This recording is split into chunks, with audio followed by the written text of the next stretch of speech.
Olá, satisfação estar com você nesse momento, exatamente onde vamos poder contribuir e pensar juntos sobre a contabilidade.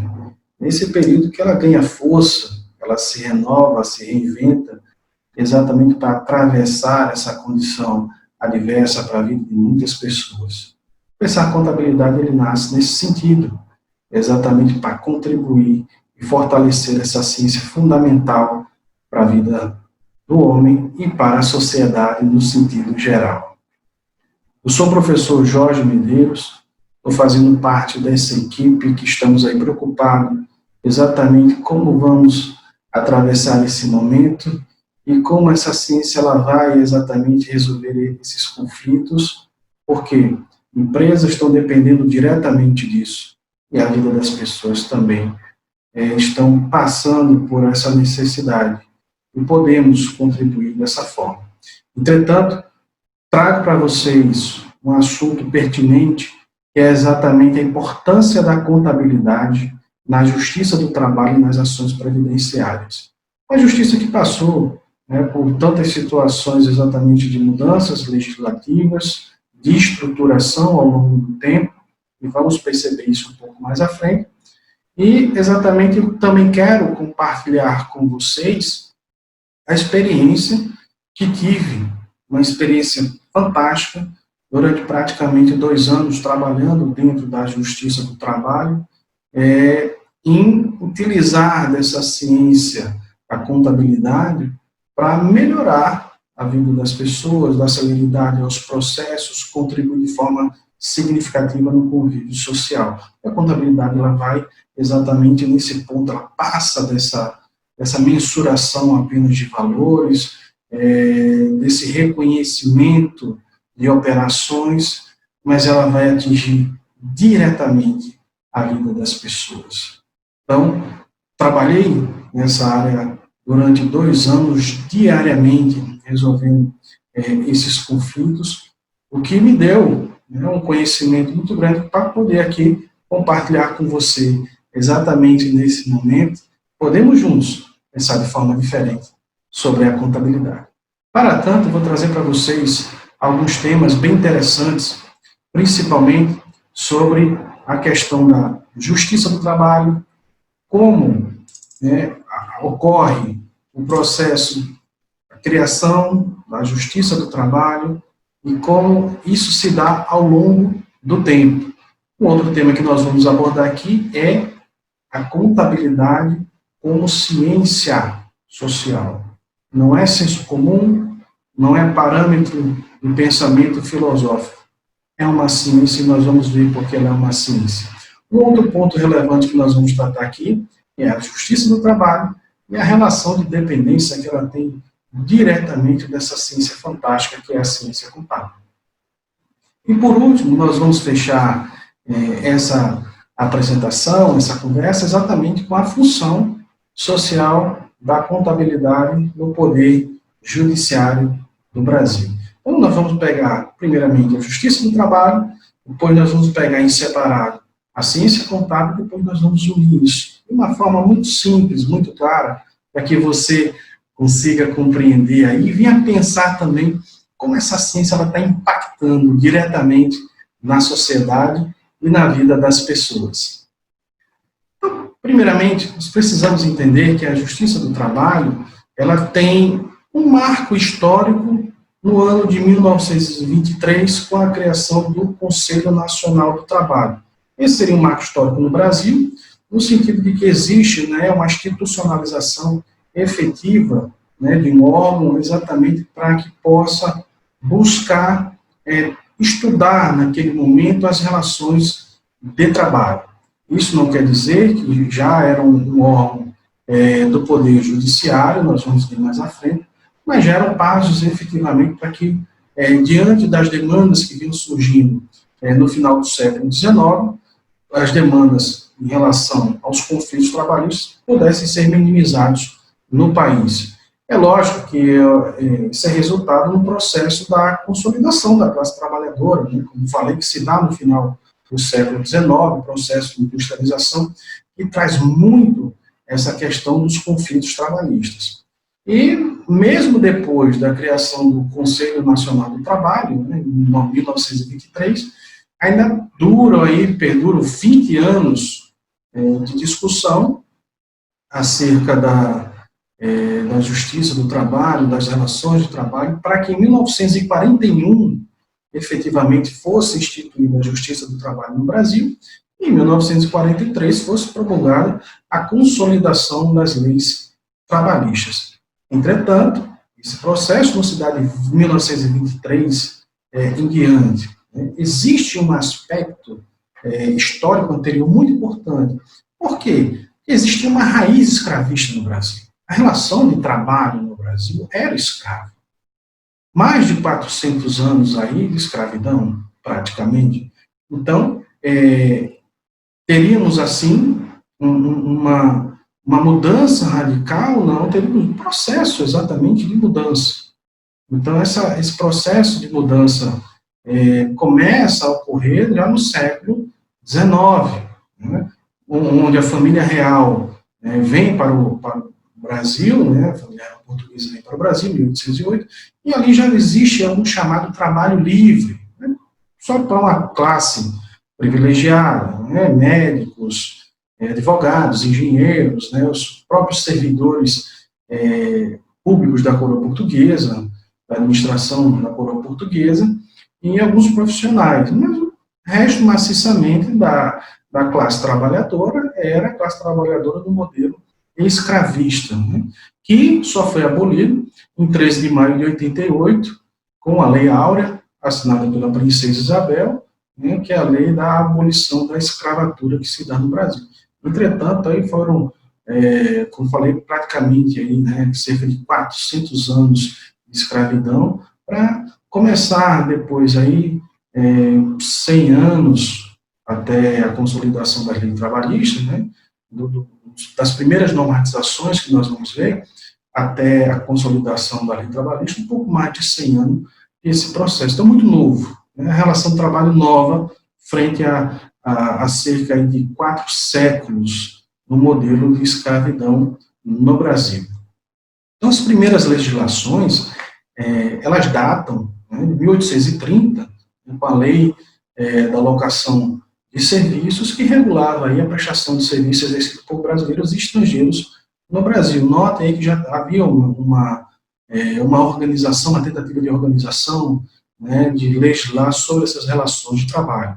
Em 1850, o Código Comercial, que aí eram as primeiras regras que tratam, né, sobre direitos trabalhistas, a questão de aviso prévio, a questão de indenização, a própria questão de salário a ser pago em caso de acidente de trabalho, porém, isso destinado praticamente aos empregados do setor do comércio. Tá?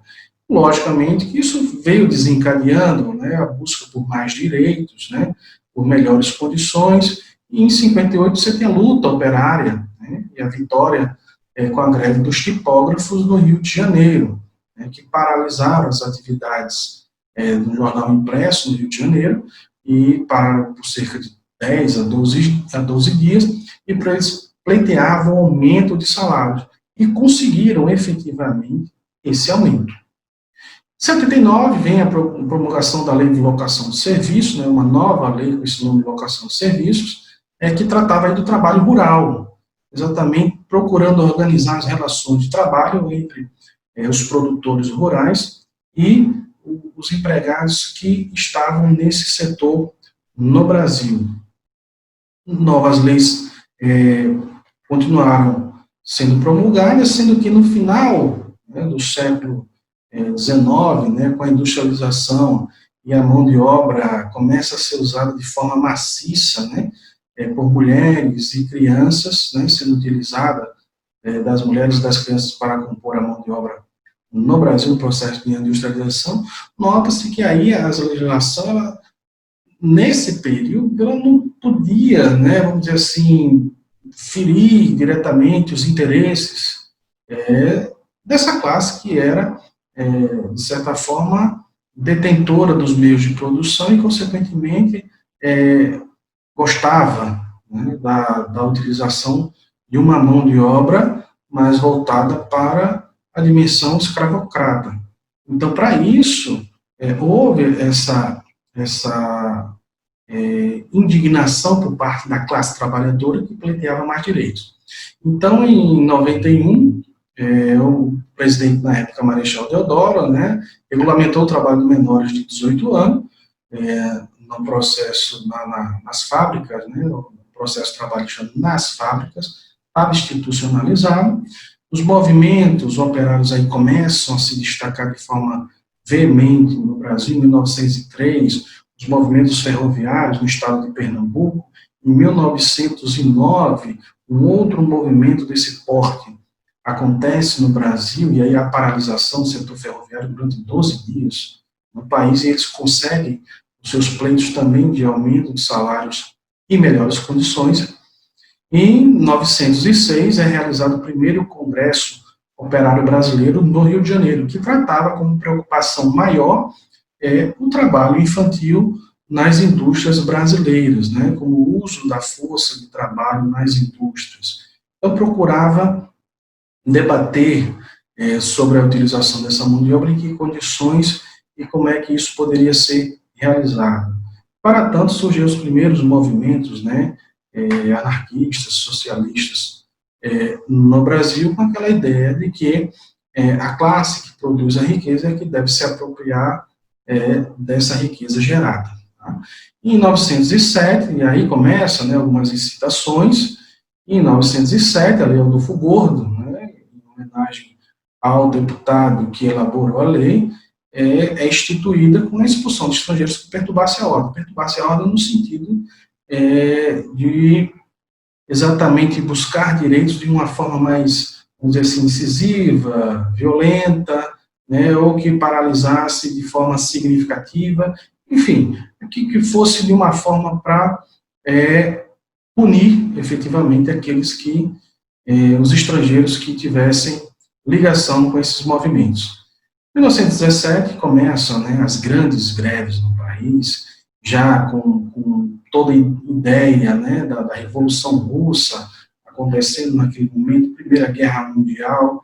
Então os movimentos operários, os sindicatos começam, né, as lutas de uma forma muito mais incisiva e muito mais, vamos dizer assim, fortalecidas pelas próprias ideias, e aí começam a se organizar efetivamente para pleitear mais direitos frente à classe detentora dos meios de produção. Em 23, a Lei Eloy Chaves, né, que dá estabilidade aos ferroviários após 10 anos de serviço, e também o início da Previdência Social Brasileira para essa classe, também com a montagem de algumas caixas e fundos de pensão. Em 23 é criado o Conselho Nacional do Trabalho, que é o marco histórico, né, da justiça, do justiça trabalhista no Brasil, da justiça do trabalho no Brasil. É um marco histórico, né? Mas também esse Conselho Nacional do Trabalho, ele é criado vinculado ao Poder Executivo, e não ao Poder Judiciário. Então, ele está ali dentro de uma esfera daquela que está procurando também um crescimento econômico nesse período. E as relações de trabalho aí vão ficar subordinadas a essa condição de que o país precisava muito naquele momento. Em 25, né, vem um decreto que concedia 15 dias de férias aos empregados do comércio, indústria e banco, não havendo prejuízo da remuneração, e aí fica conhecido como a Lei de Férias. O Código de Menores, em 26, que institui o trabalho para os menores de 18 anos, pode ser feito apenas por quem é acima de 12 anos, e acima de 14, em condição, abaixo de 14 não pode, em condição insalubre. Tá? Então, até 12 anos não pode trabalhar, de 12 a 14 pode, e não seja em condição insalubre. E também determina a jornada para 6 horas diárias do trabalho dessa categoria dos menores de 18 anos. Né? Então, isso aí vem instituir também aquilo que já foi pleiteado lá no Congresso Operário Brasileiro. Em 28, no novo regulamento do Conselho Nacional do Trabalho, né, regulamenta novamente o Conselho, entretanto, ainda vinculado ao Poder Executivo, é o Ministério da Agricultura, Indústria e Comércio Brasileiro. Já chegando na década de 30, a política do café com leite, você tem a ascensão de Vargas ao poder, e uma das primeiras medidas dele foi a criação do Ministério do Trabalho. Tá? Então, o decreto de 23 de novembro de 1930, o decreto 19.433, institui o Ministério do Trabalho no Brasil. Em julho de 34, na Constituinte, Vargas, né, promulgou aí, Constituinte promulgou, né, convocado por Vargas, a Constituinte promulgou, o artigo 122, no intuito que a Justiça do Trabalho, ela vai dirimir questões entre empregados e empregadores. Então, está aí instituindo, né, a Justiça do Trabalho no país, o procedimento da Justiça do Trabalho. Em 37, manteve o texto, né, a própria Constituinte de 37, manteve o texto do dispositivo que trata, né, da Justiça do Trabalho. 39, né, organiza a Justiça do Trabalho em 3 instâncias, né, sendo a primeira as juntas de conciliação e julgamento, segunda instância os conselhos regionais do trabalho e terceira instância o Conselho Nacional do Trabalho. Seria um órgão máximo aí de regulação, né, decisão, né, de julgamento dessas relações laborais. Já em 46, foi extinto o Conselho Nacional do Trabalho e criou o Tribunal Superior do Trabalho, que temos hoje, né?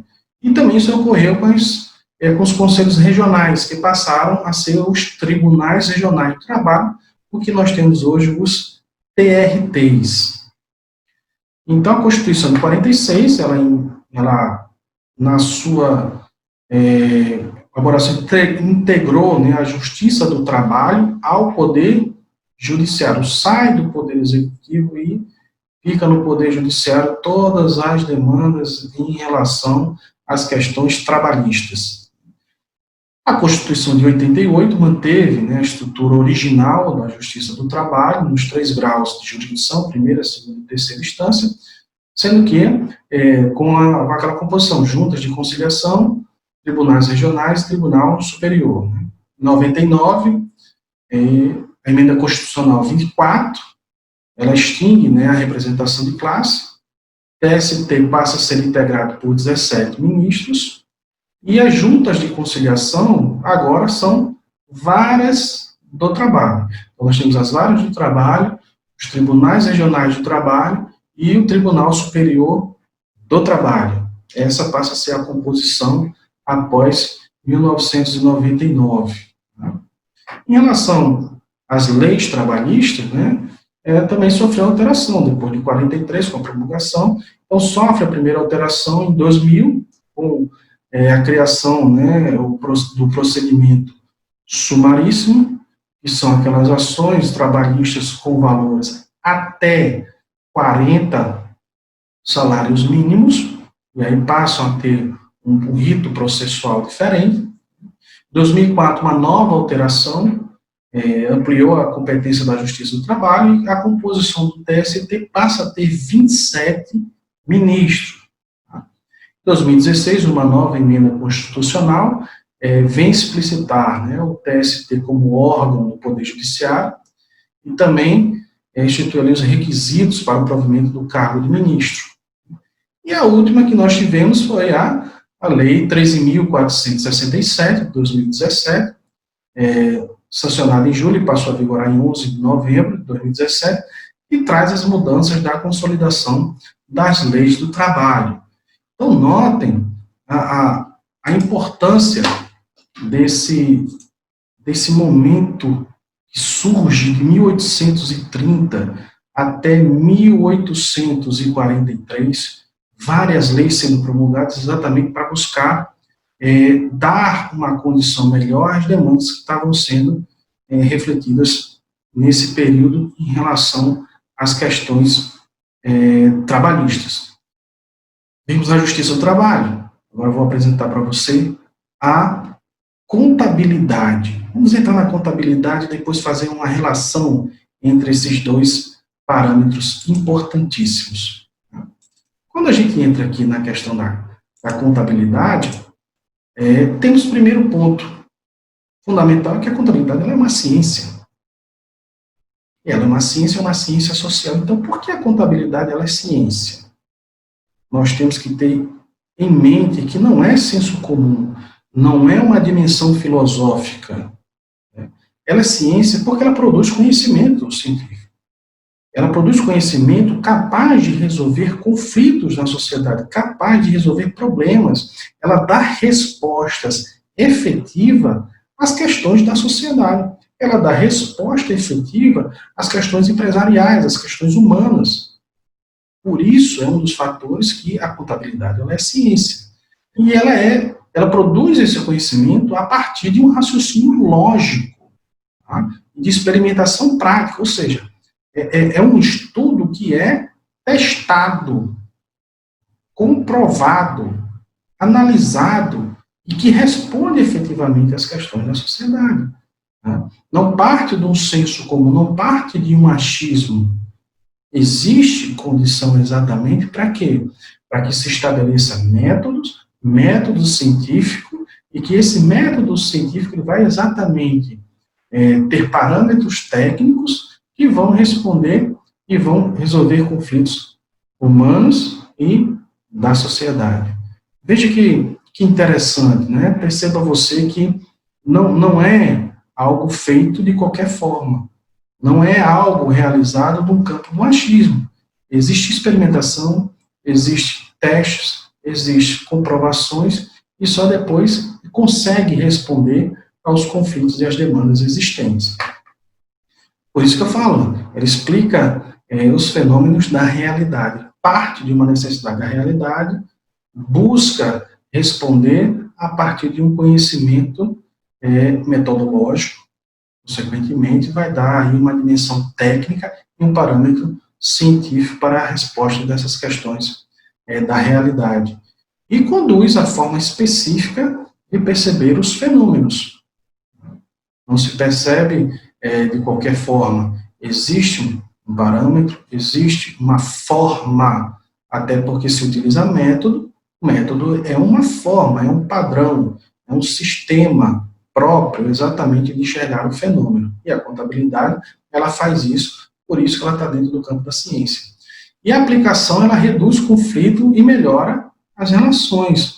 Por quê? Porque se ela vem explicar os fenômenos da realidade, vem explicar situações que antes não eram explicadas, consequentemente, a contabilidade ela tem essa capacidade de reduzir os conflitos. E se ela reduz os conflitos, ela também melhora as relações e melhora a qualidade de vida, a condição de vida das pessoas e da sociedade no sentido geral. E, logicamente, a contabilidade ela é uma ciência, mas é uma ciência social. E por que ela é social? Primeiramente, porque ela estuda a necessidade da sociedade e do homem. Principalmente, nós vamos ver na relação de trabalho. Ela, na necessidade do homem de administrar os próprios recursos, ou até de recursos de terceiros. Né? Quando se constitui uma sociedade, os recursos não são mais dos sócios, e sim da pessoa jurídica ali gerada, ali criada. Então, consequentemente, tem que se trabalhar com essa dimensão de administração dos recursos. E isso é uma condição social. A ciência contábil ela faz uma interlocução entre a sociologia, comportamento, aspectos, relações sociais, e a economia, os recursos financeiros, econômicos que estão ali. E ela faz com uma sistematização de dados, de organizações e das ações humanas. Ou seja, ela pega exatamente essas duas ciências, como ali se realiza, ela faz uma comunicação própria, específica da contabilidade, e ali explica de uma forma muito efetiva, de uma forma eficaz, eficiente, como aqueles fenômenos acontecem, se realizam e o porquê das coisas. Interessante que na ciência a gente responde ao porquê das coisas e a contabilidade faz isso muito bem, explicando por que o patrimônio, por que os recursos financeiros, por que relações de trabalho acontecem de determinadas formas, e aí solucionando os conflitos. Consequentemente, a ciência social também, porque ela dá uma precisão do homem ter seus direitos respeitados, precisão no sentido que o homem precisa ter seus direitos respeitados, né, diante das relações sociais de trabalho. E a contabilidade, ela vai auxiliar de forma direta, nesse respeito a direito do trabalhador e do empregador. A contabilidade não vai estar só com o direito do trabalhador, não, também do empregador. E também dá uma construção do melhor convívio social. Quando os direitos são respeitados, logicamente de uma forma muito mais organizada, você vai ter uma melhor construção do convívio da sociedade. E, consequentemente, constrói também melhor as relações sociais ali apresentadas. Importante perceber, né, que toda essa situação é prominente no sentido de que a justiça do trabalho ela vai se utilizar da contabilidade para que ela possa também construir melhores relações de trabalho, seja na sua parte controversa, do litígio, mas porque a relação de trabalho ela pode perdurar posteriormente também, depois que ali se resolve um conflito, um litígio. E é nesse sentido que chega o cerne da nossa conversa. Por quê? Existe uma relação de dependência da justiça do trabalho com a ciência contábil. Essa relação de dependência ela vai se dar exatamente para as atividades que a contabilidade ela vai desempenhar na justiça do trabalho. E que atividades são essas? São atividades fundamentais. Primeiro delas, atividade de cálculo, mensuração de valores. É inerente da contabilidade, é importante para a justiça do trabalho, mas ela se dá de duas formas, a parte de cálculo. Primeiro, a liquidação de sentença. Quando o juiz vai proferir uma sentença, ela pode sair de duas formas, ela pode sair líquida ou ilíquida. Quando ela sai ilíquida, isso quer dizer que ela foi proferido os direitos da parte que ganhou, que venceu a causa, entretanto, ela não sai com a mensuração dos valores desse direito. O cálculo, ela é ilíquida. Quando a sentença ela é líquida, ela aí sim, ela sai com a mensuração desses valores e facilita muito, né, o enxergar a visão de cada uma das partes sobre aquele montante que é direito ou não que foi concedido. Então, liquidação de sentença é calcular o valor final que o trabalhador ele vai receber ou pagar.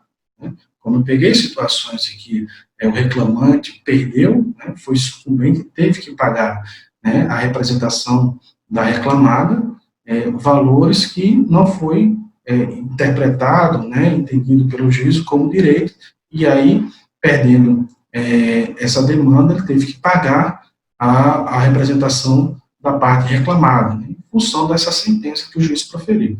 Então, liquidar a sentença é o valor final que o trabalhador ele vai receber ou pagar em relação à sentença que o juiz proferiu. E também a atualização do cálculo, né? É importante porque pode acontecer que a parte que perdeu, né, que foi vencida, não pagar e a execução postergar por algum tempo, e esse valor ele precisa ser corrigido ao longo do tempo, pelo indexador que é definido no judiciário. Teve tempo que já foi a taxa referencial, agora está em tempo de ser o índice de preço ao consumidor amplo, IPCA, que é uma correção inflacionária, em virtude, por exemplo, da taxa referencial, está no valor zero, aí já faz algum tempo.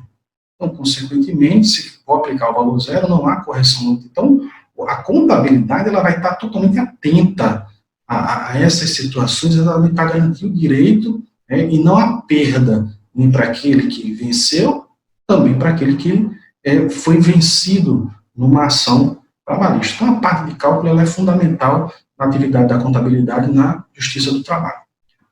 Uma outra atividade é a perícia, também importante, constituída, né, pelo juiz, quando se há uma necessidade exatamente, né, de ajuda, de apoio, de dirimir uma dúvida, né, de dar mais segurança ao julgado. Então, a perícia é um procedimento técnico, né, científico, né, tem investigação, e vai esclarecer as questões duvidosas e controversas, né, para se tornar, e aí se torna, né, quando realizada, se torna para o juiz um meio de prova, um meio de prova contundente, eficaz, que vai ajudar ele a tomar uma decisão muito mais acertada, que vai ajudar o juiz a tomar uma decisão que vai efetivamente garantir o direito daquele que está demandando ou que está sendo também demandado. Uma atividade pericial é uma atividade importantíssima da contabilidade na Justiça do Trabalho, que é requerida várias vezes, dentro, muitas vezes, de diversos processos, porque precisa exatamente elucidar situações que nem reclamante, nem reclamado conseguem de uma forma amigável. Uma outra atividade são as avaliações. Avaliações em que sentido? Que a avaliação é a mensuração do valor de um objeto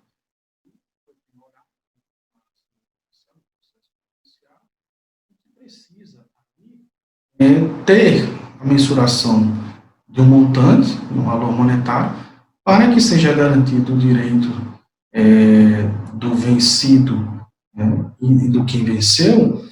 Por quê? Porque isso tem que acontecer de forma técnica, metodológica. Não pode ser feito de qualquer forma. Tá? Tem que ter uma avaliação de mercado que é utilizada, existe uma aceitação daquele bem penhorado como pagamento, porque aquele que venceu a ação pode aceitar o bem como pagamento. Sim.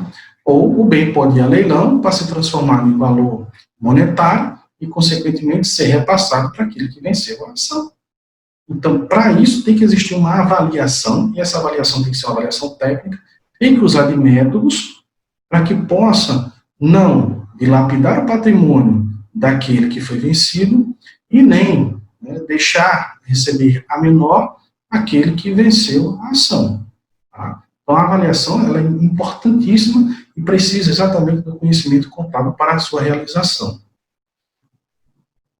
Uma outra atividade contábil na Justiça do Trabalho é a própria assessoria, que vai, em todas as esferas, conseguir fornecer um suporte, né, ao processo decisório do juízo, né, que está aí procurando, né, resolver o litígio, o conflito, né, das partes envolvidas e interessadas e apresentar os métodos, né, utilizados na elaboração dos cálculos. Essa assessoria não cabe também somente ao juízo, não. Cabe também às partes envolvidas, que podem peticionar exatamente com o intuito de saber quais foram os parâmetros utilizados na elaboração do cálculo daquele processo trabalhista. Tá? Então, a contabilidade também ela vai dar essa resposta, e fica muito melhor dar uma resposta pautada à contabilidade, por quê? Porque tem critérios, porque tem parâmetros, porque tem métodos próprios que exatamente explicam e ficam assim muito mais claro, apresentam com muito mais clareza essa resposta às partes envolvidas, dando muito mais segurança e também garantindo melhor o direito dos envolvidos. Percebam que essa situação das atividades da contabilidade vai trazer uma diferença enorme na interpretação, quando se recebe a interpretação e quando enxerga exatamente que o direito está ali garantido, não por uma questão de achismo, mas sim por uma questão técnica, por uma questão metodológica, por uma questão científica, tem parâmetros, tem fundamento, tem argumentos, tem precisão, tem exatidão. Então, fica muito melhor de se trabalhar resolvendo conflitos, a Justiça do Trabalho, utilizando demasiadamente os conceitos da ciência contábil em si. E ela vai ser utilizada de uma forma que vai além os próprios parâmetros técnicos no sentido da contabilização e mensuração de valores. Como é que ela vai fazer isso? Vamos ver agora. Ela vai fazer isso quando tem uma efetividade nas suas ações. E qual é a efetividade da contabilidade na Justiça do Trabalho? Primeiro, celeridade nos processos. Deixa os processos muito mais rápidos de serem resolvidos. Percebam que, só dando um exemplo aqui para você, quando nós tínhamos lá na vara do trabalho uma seguinte orientação, nós cumprimos isso porque era importante, uma sentença que o juiz ia apresentar, né, deveria, quando ele nos passava, 48 horas nós tínhamos para promover o cálculo e aí saía a sentença. Sentença líquida. Nós não poderíamos mais trabalhar com sentença ilíquida. Por quê? Porque era muito melhor, tanto para as partes quanto para o próprio processo judicial. Ficava muito mais claro, muito mais preciso, com mais exatidão. Então isso resolvia bem melhor o conflito, dava celeridade, evitava muitas vezes recursos, evitava muitas vezes não fazer acordo, até a partir do cálculo se faz um acordo ali para ver o que é possível para as partes, com uma celeridade muito maior aos processos. Maior precisão e mensuração dos direitos, como falei anteriormente, você consegue mensurar realmente o valor daquele direito, tanto para que a parte vencida tenha o seu direito estabelecido, como para a parte que venceu consiga também garantir o seu direito, ou seja, nenhum será prejudicado. E eu ainda digo, não pode haver erro nesse cálculo.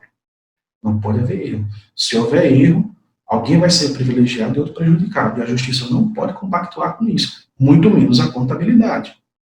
Tem que haver precisão e exatidão nos cálculos e na mensuração dos direitos. Tá? Formalização adequada, formalização no sentido que fica muito melhor, da forma que ela é apresentada, uma sentença já com o cálculo, uma sentença já com os parâmetros que foi utilizado para contabilizar, para mensurar aquele valor que está sendo destinado como direito para uma das partes. Clareza e exatidão nos processos e métodos utilizados, se torna muito mais efetivo, as partes enxergam de forma melhor, podem exatamente discutir em cima daquilo que estão percebendo exatamente como direito, então favorece muito a justiça do trabalho, a utilização da contabilidade. E o favorecimento de acordo e resoluções amigáveis do litígio, porque a partir muitas vezes de uma sentença, tem ali a possibilidade de um acordo, de uma solução amigável, e o processo acaba se resolvendo ali, muitas vezes acaba se resolvendo ali, e chega ali quando da sentença, ali da execução, se acontece o total pagamento, basicamente aí se resolve esse litígio. Então, a ciência contábil ainda favorece nesse sentido e dá muita efetividade ao poder judiciário. Com isso, nós vamos ter basicamente o que? Uma função social da contabilidade no poder judiciário. Por que eu chamo de função social? Porque vai além, muito além da mensuração de valores, vai muito além de se transformar em números a contabilidade. O que a contabilidade faz, na verdade, dentro da justiça do trabalho, nas ações previdenciárias, é investigar o possível direito de todas as partes. Tá? Investiga como? Por meio de uma perícia, por meio de uma avaliação, da assessoria, tá? E do cálculo, da mensuração do cálculo. Tá? Quando isso é realizado, está ali percebendo exatamente qual é o direito de cada parte envolvida no processo. Então, mensura o direito, investiga e mensura, dá um valor a isso. O valor pecuniário. Então, dimensiona o valor monetário e não monetário. Por que eu chamo de dimensionar o valor monetário e não monetário? Dimensionar o valor monetário porque ali vai estar um valor financeiro, um valor, no caso da nossa moeda corrente e real. Mas também o valor não monetário, que vai ser um direito preservado. Tanto daquele que vence, quanto daquele que é vencido na ação processual. Então, por que eu estou dizendo que preserva o direito do vencido? Porque a constituição do patrimônio dele. Então, não vai ser dilapidado de uma forma inescrupulosa. Existiam mais antes de 2017, então existindo menos após 2017, e informações que se achavam que tinham direitos de todas as formas. Se pedia isso. Então, consequentemente, a contabilidade, ela está aí exatamente para poder equilibrar e não ter o vencido seu patrimônio dilacerado, lapidado de forma inescrupulosa. E sim, preservar também, garantir, procurar garantir no seu montante aquilo que é direito de propriedade dele. E também garantir a ser repassado, procurar garantir a ser repassado aquilo que é direito daquele que venceu a causa processual trabalhista. Outras funções da social da contabilidade é apoiar a justiça de forma direta e as partes também envolvidas. É para existir uma comunicação, existe, por exemplo, na área pericial, uma comunicação dos peritos assistentes com o perito do juízo.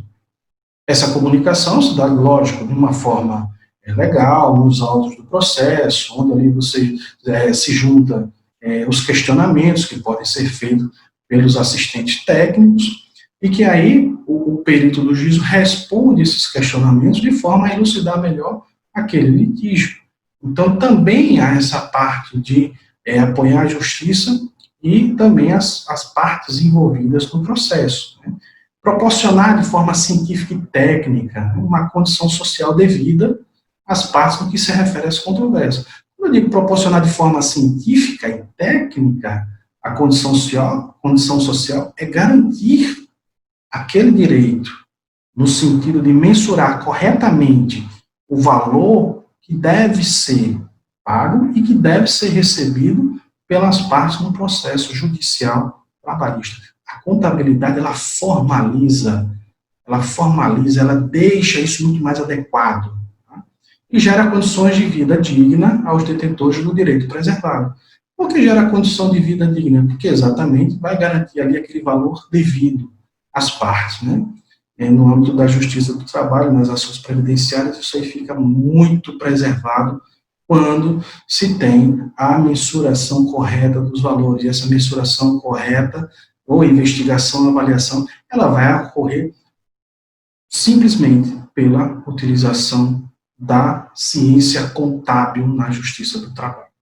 Fora que é interessante perceber que a celeridade na justiça do trabalho em relação à contabilidade, conseguir isso, ela gera uma condição de vida que eu vou dizer para você, vi muitas vezes pessoas que não tinham mais nenhum recurso para sobreviver e dependiam exatamente daquela ação para poder botar comida dentro de casa. Imagina só, se demorasse, se não tivesse a contabilidade ali apoiando, dando suporte, como é que essa pessoa ia passar durante algum tempo?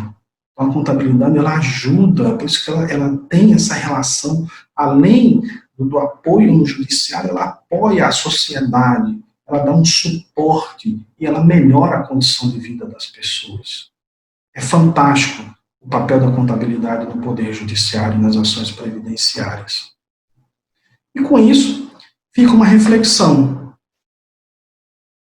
O que você faça agora, diante disso que a gente apresentou? Como diante disso aí, como perceber, como compreender a importância da contabilidade na justiça do trabalho?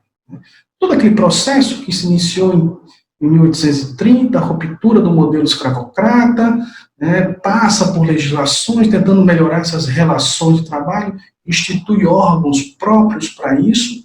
Mas como a contabilidade, hoje, ela tem esse papel importante e fundamental? A gente pode fazer isso respondendo a seguinte questão, simples questão. Diante de tudo que você ouviu, diante de tudo que você percebeu, diante de tudo que você compreendeu agora, é possível ter um bom funcionamento do judiciário trabalhista sem a atuação da ciência contábil? Seria possível? Imagine se tirasse todas essas ferramentas, todos esses métodos e mecanismos da contabilidade do Poder Judiciário. Como seriam resolvidos e dirimidos os conflitos? Seria possível fazer isso? Acho que a resposta você já sabe, né? E certamente não. É impossível se ter um judiciário trabalhista funcionando sem a utilização da ciência contábil. Perceba que a contabilidade ela ia estar agora como pedra fundamental, como condição fundamental para um funcionamento do Poder Judiciário que resolve conflitos e que, consequentemente, é pedra, é fundamento hoje.